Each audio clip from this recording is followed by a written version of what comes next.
Hey guys, today we have a very special guest.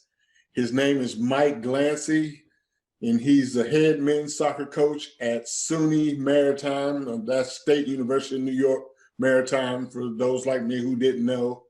But he's going to help us out with a little bit of information on recruiting during the COVID era. And Mike, welcome. Thank you. Glad to be here, Buford. Oh, glad to have you. Now, first of all, start out, this is a demanding time for everybody, coaches, players, parents.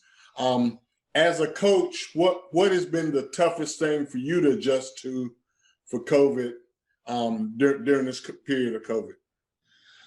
Toughest thing to adjust to as a coach,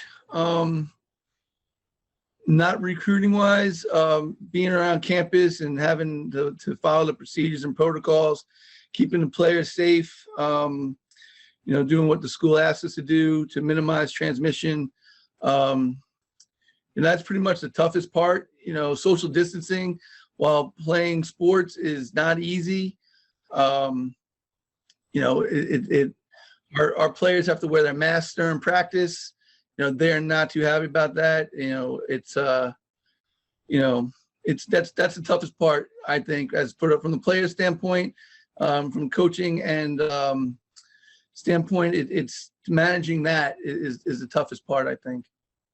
Okay, and now with you being in New York, I know especially you guys have a lot of travel restrictions for people coming to you as well as going out. How are recruits reaching out to you, and what is the best way for them to reach out to you to get on your radar? Most recruits reach out to me through email. Mostly they forward their player profile and a video or their video compilation. That's how I get most of my, I'm sure most coaches get it all through email, and then you follow it up on foot, right? Going to games and practices or ID clinics or wherever those players are letting you know that they're going to be. But right now, the reach out is all, through email. Luckily, I've had, a lot of success this last, fall and winter with being able to go to events. There've been a bunch of college showcases in the Long Island, New York area. And, we're allowed to, as, Division III coaches, allowed to attend those. So I've been able to get to see live, games, in tournaments, and get to talk to prospective players that have reached out. So for that, I've been really lucky, gives you that chance to connect one-on-one in person, other than whether it's a phone call or text or an email. You get that more personalization, build that relationship a little bit better. Okay. Now, video is becoming more and more important, especially as travel restrictions have gone. When you get a video of a recruit, what is the main thing that you're looking for in that video, and what would you suggest that they put in that video to get your attention? Well, it's funny you should say that, because I had a prospective player reach out to me, send me a video, and I'm watching, and everything was done right. It was, short little clips. It was a little bit of the build up into the play. You see that the player can understand the field vision of the game, breaking lines. Those little things that you want to see that make you stand out. But his picture had him with a number 5 on it in the beginning, right? Had his photo, had the jersey number 5. So I'm going to expect that you're number 5 in the video. And he didn't tell me that, I'm number 5. He didn't tell me what positions he played, which were multiple, and when I watched the video, the person who I was tracking, it seemed to be like he was wearing number 8 or 5 or looked like 30. And the video was good. I liked what I was watching, but there was no highlight of the player, right? It didn't have an arrow or a highlight showing who he was. So I responded to him and I broke down the video, what I liked, because he asked for that. And I said, I'm pretty sure I was watching the right person, but, you might want to give me the right numbers and, highlight yourself, whether, it's for me or it's for another coach, because, if we don't know who we're looking at, player wise, whether you're on or off the ball, or maybe you're making a run and you're highlighting that run, and I'm looking at the player with the ball, you're not doing yourself a service, because I'm not looking at the right person. Gotcha. So highlighting yourself in the video and making sure your clips are good clips and what you want to be showing, is what I look for in the videos. Okay. And just got a question. This is something that I've always personally wondered. A lot of kids play for 2 or 3 different teams. They may play for their club team, ODP, their school team. And in that case, you got 3 different numbers and 3 different uniforms. As long as they're highlighted, is that okay with you? Yeah, because you know what? You don't always get your videos from one team, or you maybe guest playing somewhere else and you're wearing a different number, or you're going to an ID clinic and you got a penny on, just as long as you're highlighted or you express to the person who's watching them, my number's 5 when I'm in the white jersey, or, when I was in the penny, I was playing right back. My number was 33, just give, specifics as to where to put your attention to, it's key. Otherwise you're not doing yourself the service and showcasing yourself like you want to. Okay, great. Now, for the player who's not playing, they're in a state where, there's no soccer going on. I've heard suggestions, people should take film of, their training sessions or, practice sessions or individual, if they've got speed and agility coach. Is that something that is valuable to you, or would you rather not see that type of stuff? It's valuable. I'm not going to say that, your work isn't valuable, your body of work. Whatever you can do to show yourself. I've had some players, send me that type of information, those type of videos. Now, it's not the best type of video to, choose whether or not that player is going to be, a good player for or good fit for your team, what you're looking for, but I think it can't hurt, it can't hurt you.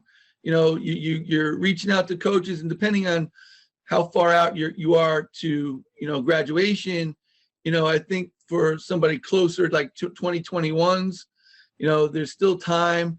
I don't know if that's something that could help them, get, because it's kind of, not much time left. Yes. But you might want to see a little bit more of that person.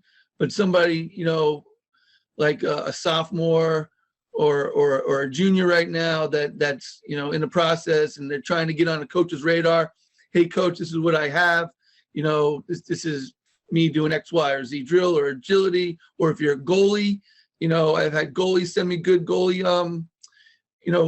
videos from training sessions. But it gets you on the radar, gets you to let them know that you're interested, and maybe it'll circle back to you as a player. Okay. Now, one thing when, say the players reached out to you and you decide to go see them in person. If you get to talk to the player there when they're in person, what's usually the first thing you ask that player? What do you want to hear from that player? What do I ask them? If it's at the end of the game, I would ask them, how I thought they played. A lot of times it's, you get players that is the first time talking to a coach, and they don't know what to say, or they're kind of shell shocked a little bit. But I'll ask them how they played. I'll ask them, what they felt their strengths were of the game, what they might have been able to do differently. That sort of thing. or if it's beginning game, I might ask them what their most comfortable position is, because players might tend to play more than one position. Yeah. And you might see them as they might see themselves as a certain player, but you might see them being used somewhere else, and see if they'd be comfortable with that type of role. They might have to change up and be a little more versatile in their position. Okay. And finally, for 2021 graduates who haven't found a spot, is it too late for them to find a roster spot for next fall?